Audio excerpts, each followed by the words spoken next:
Hello, and today we're doing an FPL preview for game week number 20. It's a big week. The midweek games are back, and it's the one after the one that went so well. As they say, it's like the morning after the great night. And the great night was that game week number 19, 124 points. Can I keep up the momentum? It's been about 3 or 4 green arrows in a row, so I would love to see it. And my rank is at a place it's never been all season. 166k, absolutely brilliant. But this week is big because people need to look at the fixtures and try and sustain some good point hauls. So this is it, my game week preview and my team selection. Smash the like button if you haven't already. Subscribe for more FPL content, and let's get into the video. So to start off with, who are we going to be lining up with this week? Well, I've got Sanchez in goal. Controversial, I know, but I actually was really impressed with him against Leeds, and a game against Fulham is pretty tempting, so he might have to start. And then in the defence, we've got the following. We've got Stuart Dallas, absolute legend. He had to be back in the team because he's just so good. And Leeds have got a very good fixture against Newcastle. Newcastle have been struggling scoring goals, keeping clean sheets, and I can see Dallas getting more attacking returns there. And then we have, of course, the dream team, the double up defensively for Manchester City, and they have been doing so well. And they've got a lovely fixture against West Brom. Now, I'll admit, the last time they played West Brom, things didn't exactly go to plan. No clean sheet and a goal for Ajayi in a 1-1 draw. But West Brom are still a bad team to play against, and they're not very confident going forward. I know they got that win against Wolves, but they're still very blunt, and I can see some attacking potential once again for Stones and Diaz. So they're partner each other, and as you can see there, I know it's bold, but I'm just loving this guy so much at the minute that I've even stuck the vice captaincy on John Stones. I mean, you never know. He could do a repeat of what he did against Crystal Palace. Then next to him, we have CRESSWELL. What a cracking player. I think he's just such a good, strong player to have. He gets forward, he gets bonus points like we saw in that Burnley game, and he just really does have clean sheet potential. West Ham are a good defence this season, and against Crystal Palace, there's more chances of points. He's in the dream team, of course he is, but then we move on to our midfield. We have Mohamed Salah. Somebody stop me. He's still there, I know. The question is, for this Game Week 20 preview, should he stay or should he Mo? You see what I did there? Should Mo Salah go? Because it's now 4 or 5 game week blanks. I think it's 5 now that he's not returned. And Liverpool are in a bit of a crisis at the minute, losing to Burnley, and now they face Tottenham. I mean, it could be a battering, that one. So whether we keep Salah, I don't know. He's just such an explosive player on his day, though, so I'm very scared to do it. And the other thing to say is we've got Mr. Bruno, and he's going to be captain because Sheffield United are terrible this season. Bruno, not great against Fulham and Liverpool. You would want more points from those 2 games, but he's still got an assist, even if it was slightly lucky, and we'll take it. And he is Mr. Consistent most of the time. Man United are in great form, top of the league, home fixture for Bruno. He always does well against the smaller teams, and there's a chance of a penalty there in that game, so he can get some lovely points. So he's the captain. It's a no-brainer. Souček is alongside him, facing a Palace team that have been very leaky this season, and Souček just popped up with so many set-piece goals, and actually Crystal Palace have been one of the teams that have really struggled from set-pieces. And then we have Emil Smith-Rowe. What an absolute baller. Assist against Newcastle, and he looks like a really good talent. Arsenal are currently playing Southampton in the FA Cup. This is a pre-recorded FPL preview, but they're actually going with a strong team, are Southampton. And Smith-Rowe, I don't think, unless I've not seen it, is playing. So that's good. He gets a rest ahead of this Southampton game. He's playing so well. And, you know, I did think about Bukayo Saka. He's a very tempting option, but I think Smith-Rowe is enough because he's just starting every game, getting attacking returns, and looks a really good player. And then my front 2 is Michail Antonio. What an absolute legend. He got a brace across the 2 games for the double game week. What a shout that was to bring him in. I just love Antonio. He just is so consistent. And then next to him, I've got Harry Kane. I know, what a strike partner that is, partnership. I brought in Kane, right? And this is not like me, but it's an early -4 hit. I know. And I'm telling you, I brought in Kane as soon as he had that game against Sheffield United. I just thought, hang on a minute, I've got to have Kane. Kane is essential. He's in the form of his life.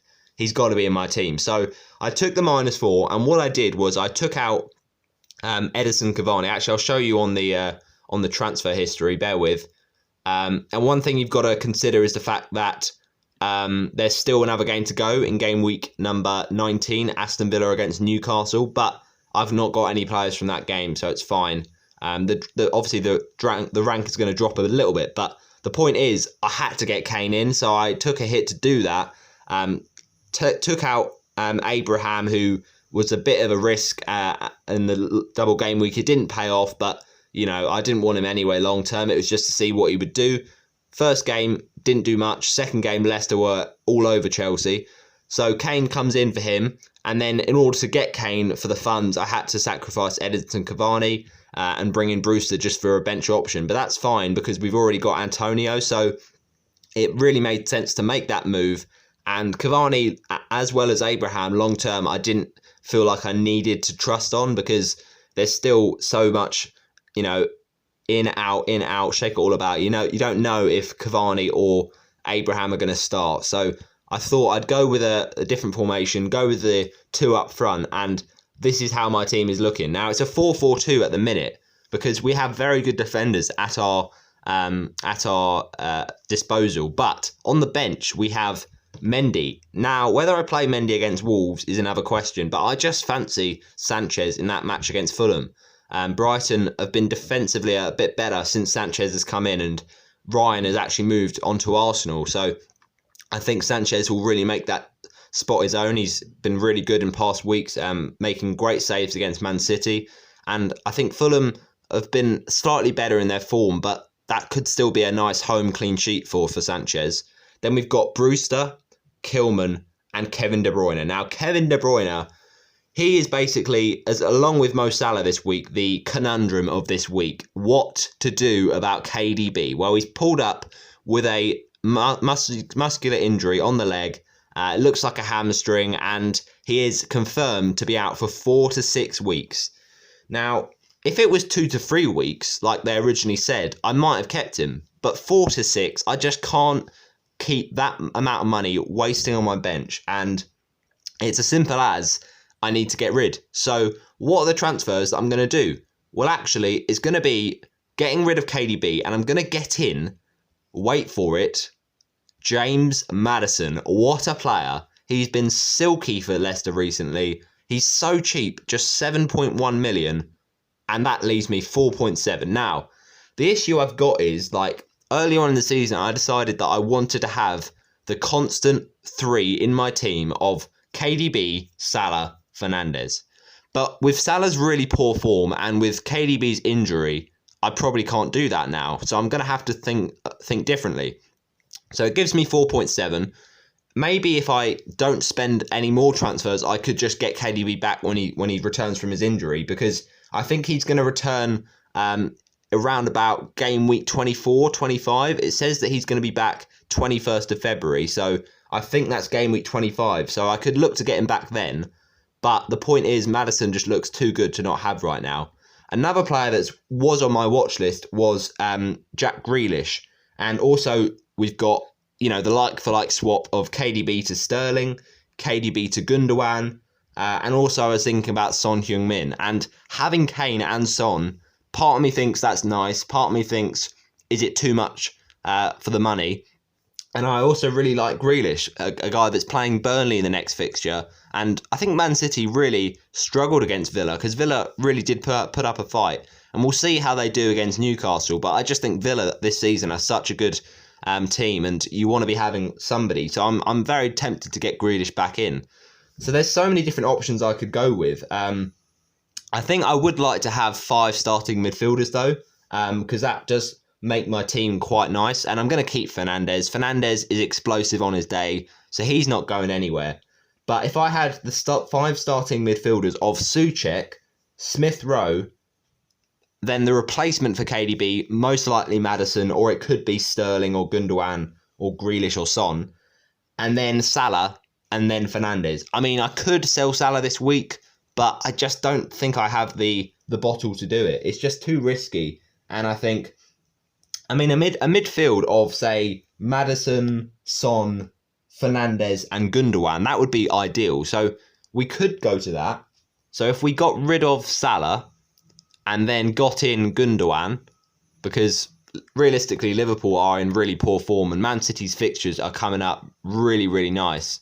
So that's why it's such a shame that KDB had to go and get injured, because you'd imagine he would have got so many points in these upcoming games. So yeah, it's a shame, but you know, what can you do at the end of the day? We have to go with it.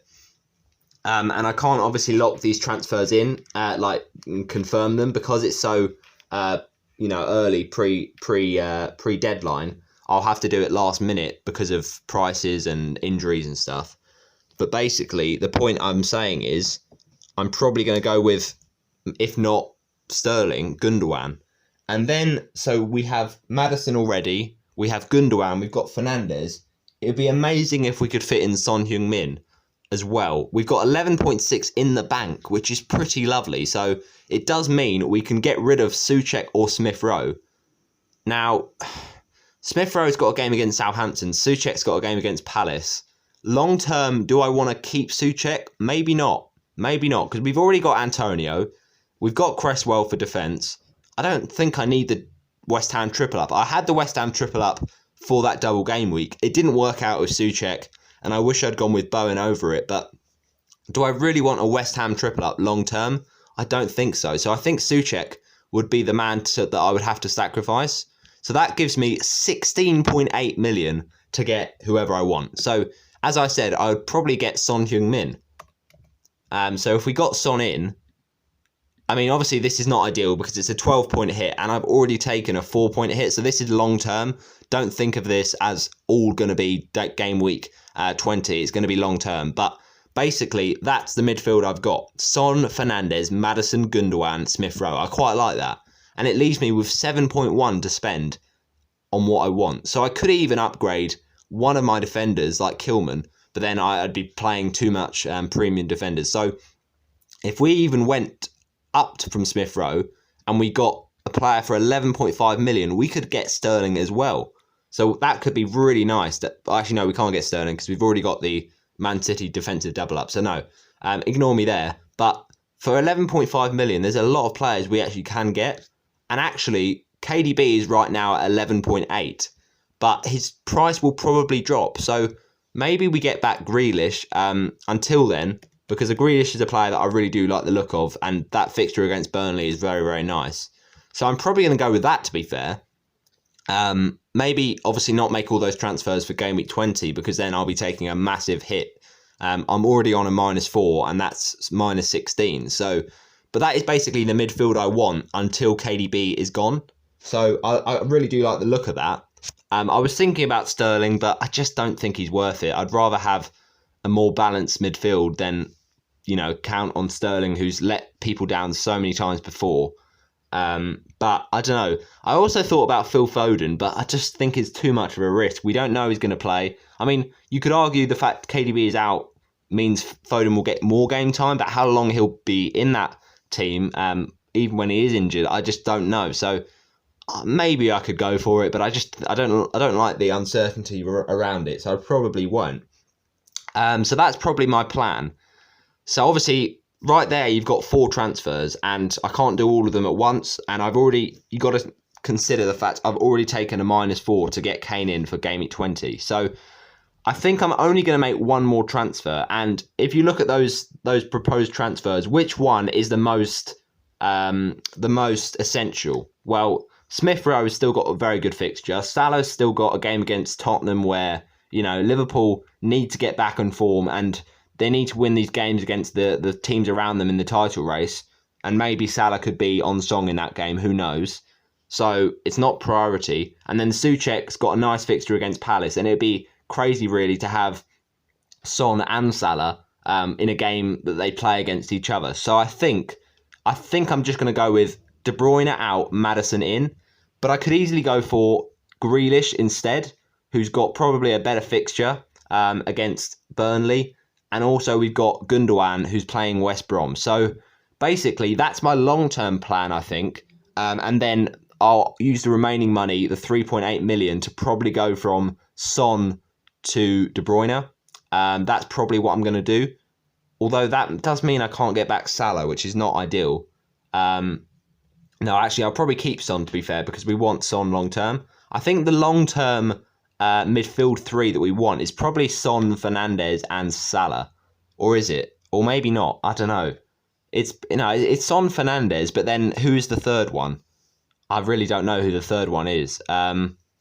It could be Sterling, I suppose.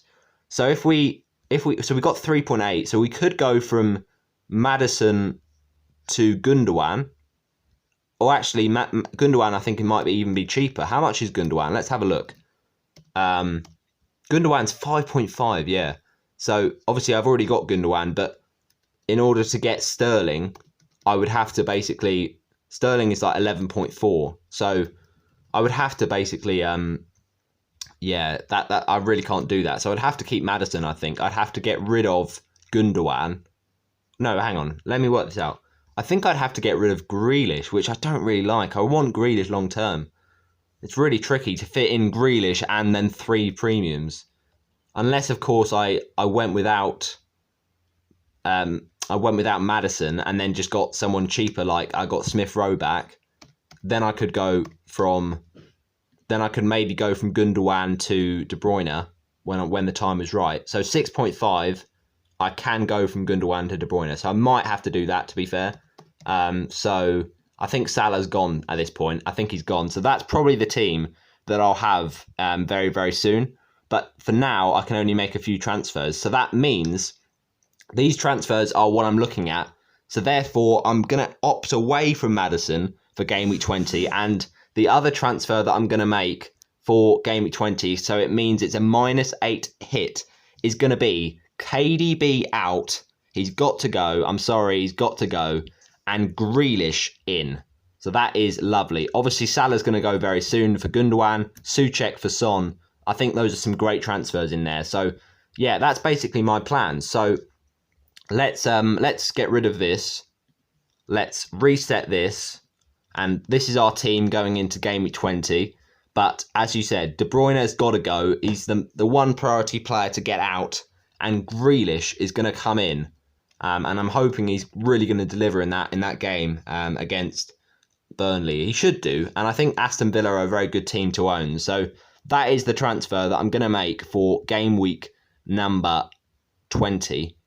So should we confirm that now? I mean, it's literally, it's Saturday, so I don't want to confirm it now, but I will confirm it later and closer to the game. You know, what if Grealish got injured against Newcastle? That would be a nightmare, but hopefully it doesn't happen. And that will be my team in full for game week 20. So basically, let's go back to the squad.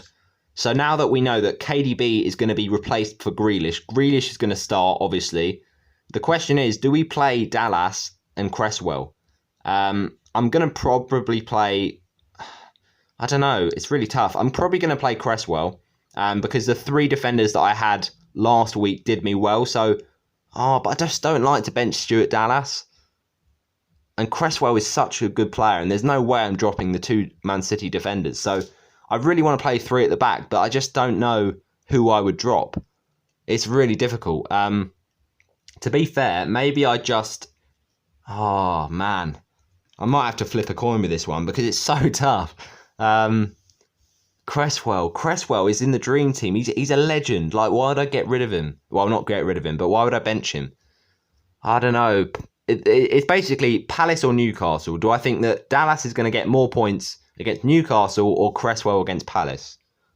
I'm thinking right now, I know it's bold, but I'm going to go with Stuart Dallas in the team. So CRESSWELL is going to have to be first sub. I don't like that. I really don't like that, but it is what I'm going to go with for this game week. So my forward line obviously is going to be Kane and Antonio. That's solid.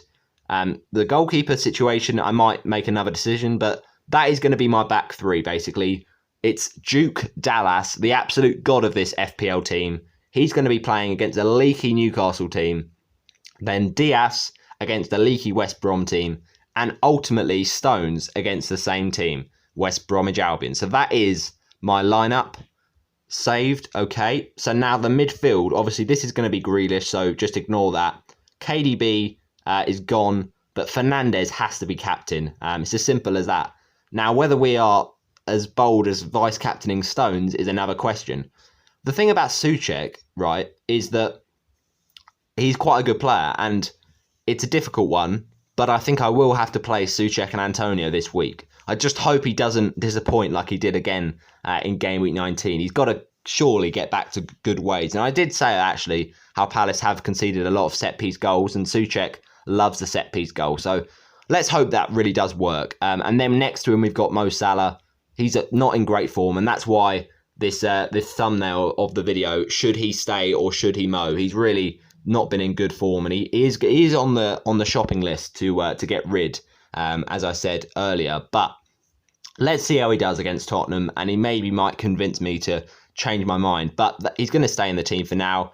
And it's not ideal, obviously, to playing Smith Rowe, but I just think 3-5-2 formation is the way to go. And I think it's nice to have those 5 starting midfielders of Grealish, Fernandes, Souček, Salah, and Smith Rowe. They all play 90 minutes. They've all got half-decent fixtures, most of them, and Fernandes and Grealish have got very nice fixtures against Burnley and Sheffield United. Obviously, Salah is a premium player, so he could just turn up in the big game. And Smith Rowe, Southampton, is not the best fixture, but Smith Rowe's form has made me basically play him because he just he did look so good against Newcastle, and I was kind of gutted to have him on my bench instead of not getting the points for that assist. But that is my lineup locked in. The question now is between captaincy, vice captaincy and the goalkeeper situation. And I probably actually will go Brewster as second sub and Kilman as third sub, because there is a bit of doubt about Kilman. He's not playing as many games, and maybe in the future when I look to bench boost, I will be getting out people like Brewster, getting in people like Mitchell, because Mitchell has been absolutely brilliant, and he unfortunately was on the bench against Arsenal in the free hit team. But I went with Kilman, and it maybe didn't pay off, but I do think when I go towards and building for a bench boost, Mitchell probably will be in there. It's just probably not now, not this early. It's fine. Kilman just makes up the numbers, really, and he could play against Chelsea. You never know. So that is my bench confirmed. I'm probably going to go with that. I know it's bold to not play Mendy, but Chelsea just don't look good at the minute, and even against Wolves, they could struggle. So yeah, that's my team locked in. The only question now is, do we vice captain John Stones? I don't know. It's a bit of a bold statement to go for it, but I think I'm probably not going to do it because it's a defender. Like, if I'd have captained Stones game week 19, obviously it would have been amazing, but like, nobody does that. I mean, unless they're psychic or they're a little bit insane, and I'm not going to be that crazy. It's just too risky. West Brom, they have had a little bit of upturn in form, and I don't know. Even Fernandes, like, he might get a rest, but I doubt I'll even have to really use the vice captaincy. So there seems no point in just risking it on a defender. So I'm gonna go with vice captaincy. I know this is bold because he's playing a very difficult team in Liverpool, but it's going to be Kane. It's going to be Harry Kane because he's so consistent. And if Fernandes for some reason didn't play, then Kane, you can just bet your bottom dollar that he'll get a goal and get something from the game. I could have gone with a vice captaincy for Grealish, but yeah, he's a new arrival, so we won't do it that early. I mean, I'm saying that Kane is also a new arrival, but Kane is Kane.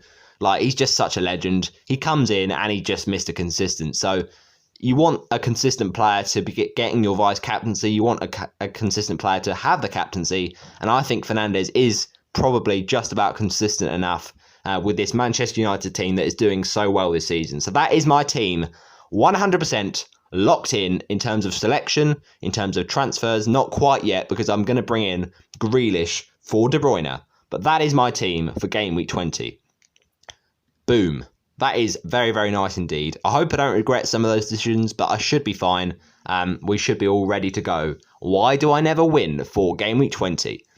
So look at that rank. I mean, that is just absolutely a sight for sore eyes. It's brilliant. It's absolutely brilliant. And we just want to keep on rising. Look at these mini leagues. I mean, top of this by an absolute stretch. It's just a lovely thing to see.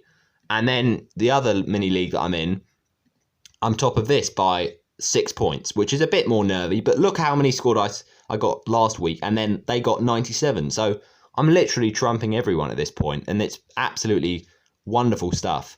And also top of this league. I mean, what more could you want? 1 point in it, but you know, we'll take what we can get at the end of the day, and we just want to keep on rising. My squad value is £102.2 million.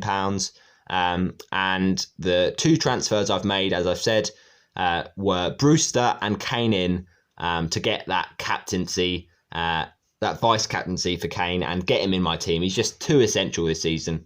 And obviously it's not ideal he's playing Liverpool, his first game for me, but you know, I had him in the free hit. He's just such a good player to have, and you know, he's just Harry Kane. I probably will, if he doesn't get injured, just try and keep him all season. But that is my team selection video finished. Thanks for watching this one. Smash a like on it. Comment down below your transfers in for Game Week 20, and get your thoughts down below. Any transfers you'd make for my team, but it's not ideal, is it? It's not ideal to take a -8 hit, but it has to be done with that really unfortunate injury to the big man, KDB. But that is how we are going to do things. Hope you have enjoyed, and I shall see you in the next one. Bye-bye.